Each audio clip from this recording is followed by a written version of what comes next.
Hi, it's we from We Call More Gaming here with another tournament report. This is going to be a bit of a summary from a few weeks ago, a tournament from a few weeks ago. It's presented by the Age of SixMar folks at the Fan Expo. So this was a 3-round, 2,000 point GHB 2018 tournament. I believe around 10 people attended. It was very unique. So before I go into the games, let me just describe this. A Fan Expo, for those of you that don't know about Fan Expo, is this very large convention. I guess like it's similar to like a San Diego Comic-Con, but Toronto scale. So obviously not that scale, but it's decent. It's very decent. I mean, Toronto is the largest city in Canada, right? So it draws quite a crowd. So it's hosted in the downtown Metro Toronto Convention Center, and there was a very large room which was dedicated to kind of like board gaming and tabletop gaming. A lot of different board games that were in that same room with us, but we were the only tabletop gaming. So there's no 40K, there's no War Machine. I don't know how they did it, but the Age of SixMar guys were able to get Age of SixMar out there, and it definitely drew a lot of interest, I would say. It's a very visible place, and it's actually a really great venue. I mean, it's a well-ventilated, space is good. It's not too loud because the ceilings are super high, so the noise doesn't bounce around that much. And I thought it was a great time. The one issue is really once you're in there, you're not going anywhere, because to get in and out of the venue is like fighting through thousands upon thousands of people, right? So it's like to get down the escalator, you gotta wait 5 minutes to get on through the line to get onto the escalator, right? So that's kind of the scale of like how many people are there, right? It's not like it's a small place that wasn't built for that. I mean, Metro Convention Center is huge, right? So so it's a great venue. It's a fantastic idea. I mean, the visibility is off the charts, and I think that Age of SixMar, they always put on a good event, and they had a very good terrain, right? So I mean, overall, I think it was a fantastic event. Everyone there was very positive about the experience, and I think it's the same thing that you can't really control. It's just the best that you could do, like say next time, is really just say, okay, be prepared that you gotta come early because there's a huge line to get in. You gotta maybe bring a lunch or something. I don't know, because it's gonna be difficult to get in and out and get food. In the case of myself, I should have brought extra storage, right? So I've already posted all the battle reports from the 3 games that I had, and so I brought one camera and I brought a laptop because the 64 gig card that I have in there, I mean, surprisingly, it's finishing one game in like about 2 hours, that eats up like say 50 of those gigs. So they're huge files, which is fine. It can be done. But what I normally do is take the micro SD card out of the camera, and then put it into the computer, pull it off, and then format it, and then throw for the next one in that same card, and you're good to go, right? Like there's plenty of space. And what happened was that I forgot the adapter, the SD card adapter for the micro SD, so I was really left with like 10 gigs for the remaining 2 games. I didn't bring an extra card. I didn't bring anything, and I couldn't find anyone that had like a phone that I could like plug a micro SD card into and like at least connect that to the computer. I've had a jury like that before, so it's I really should have learned my lesson from that time. But so basically what happened is that I had to basically do what I did, which is in the video, is take a time lapse, and I record the audio separately so you can hear the entire game, but the visual is really compressed. Like it's like however many photos in time lapse that it was, but yeah, so it's not going to sync up that well. I mean, it doesn't sync up at all, realistically.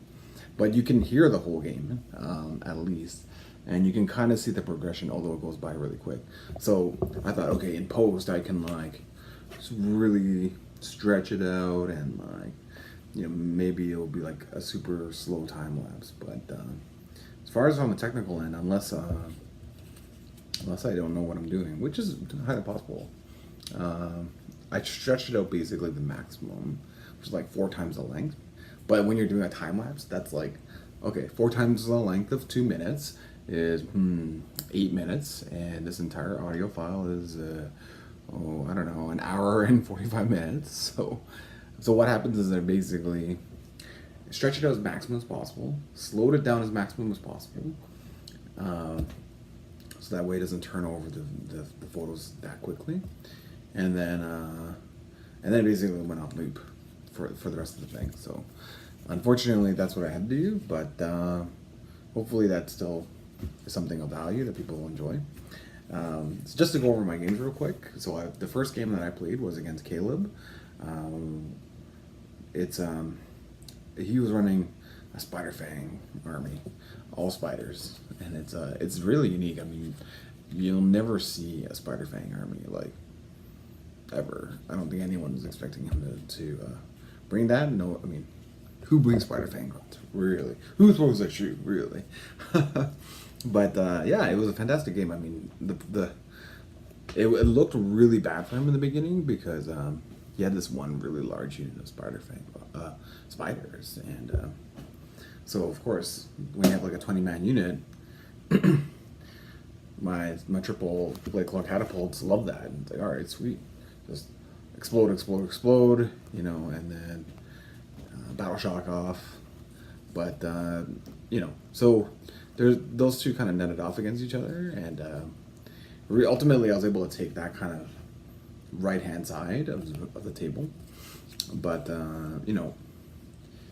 rats can only go so many different ways. They're not so mobile. He's way more mobile, and ultimately he was able to push in and break through my lines on the other side of the table, and he was able to take it because basically I could not hold him back that much longer. Those big spiders, I mean, when you're buffing and buffing and buffing, they're just gonna run through my monks, right? So they're good because they're just high volume, and there's a lot of like they're relatively durable, and the monks don't care about mortals, right? But they care about high volume like damage. It's like, are you gonna make me take like 46 plus saves? Okay, well, probably gonna lose all these guys, right? So anyways, so that's the first game.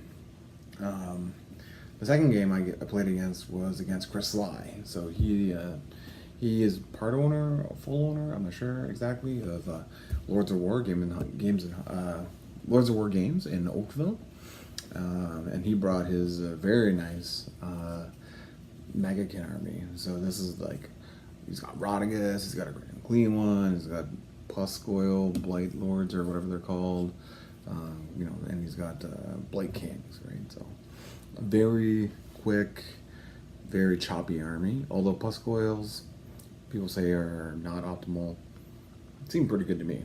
And we were playing, basically, Megakin is awful for me. It's an awful matchup, especially stuff like that, because I throw in so many points into these catapults. They basically do nothing, right? Because as it says in the flavor text, Nurgle units find the catapults refreshing. So it only does wounds on 6s, and then exactly for Pestilence, the worst type of matchup is like a high volume, like damage army, which is exactly what he does. And he moves super quick, and it's very difficult for me to hold him off, really, right? So that, then he was able to just completely just wipe me out. The only reason why I got a point was because I was like, all right, forget this. I'm just gonna burn all my own points. As stupid as that seems, maybe I should have just burned all my own points. Like, just I could have did one earlier, That might have got me a little bit more points, but realistically, I was going to lose this game. I was not going to be able to get to his own points, and he was going to max out on those points. So it's like, okay, well, what am I going to do with that, right? Like, anyways, so that was the second game, game 2. It was a great fun game. He's a great guy, and he knows his stuff, and yeah, so I quite enjoyed playing him, even though I got stomped into the ground. So that's how it goes. And the third game I played was against Christian. I can't pronounce his last name, but I'm just gonna call him Christian. That is his name.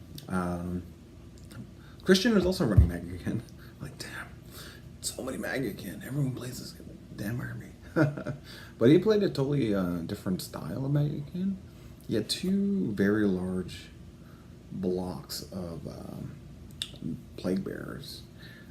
Which, they're very durable. It's difficult to shift. It takes a lot to kill them. But he also had a Great Unclean one, and he also had Archeon for some reason. I think that he likes the bravery shenanigans that Archeon can do, and also, he's a wizard and some of that. Like, and he's cool, right? Archeon's just cool, which I agree. He's super duper cool. But not that optimal. But anyways, this mission was like a relocation orb, and if you ever played relocation orb, you find that the way that the orb decides to relocate can make life very easy or very difficult. And so he had a turn 1. He was able to bump up and charge me and kind of lock me down in place for long enough that the orb kind of squirted towards his side, and he was able to start racking up points while I was dispatching of all the damn plague bearers, right? So I was able, of course, I was able to like knife my way through all those plague bearers, but can't get on that objective, can't get on their orb. What are you gonna do, So, I think at the end of the day, I did table his army. Basically, we just called it that, like, Archeon would be dead to 40 more plague monks, and but he was way up on points. So, anyways, that's basically the entire tournament. The overall winner was from the Drunken Dreadnoughts, Curtis Clouet with his Nagash army. Nagash, and he had some mortars and stuff like that. Some sort of shenanigans, I'm sure. And then the second place, I want to say, was Jordan's army with the thrice-fold befoulment. So, in a tournament of like about 10 guys, the thrice-fold befoulment was like the second. Chris Sly had another Magican army, and I played another Magican army. This is like 3 out of the 10, and of which one is me. So maybe I need to stop playing Pestilence. Magican's going to be all over the place. Anyways, I'll be back with another report on the Sword and Brush. Thanks.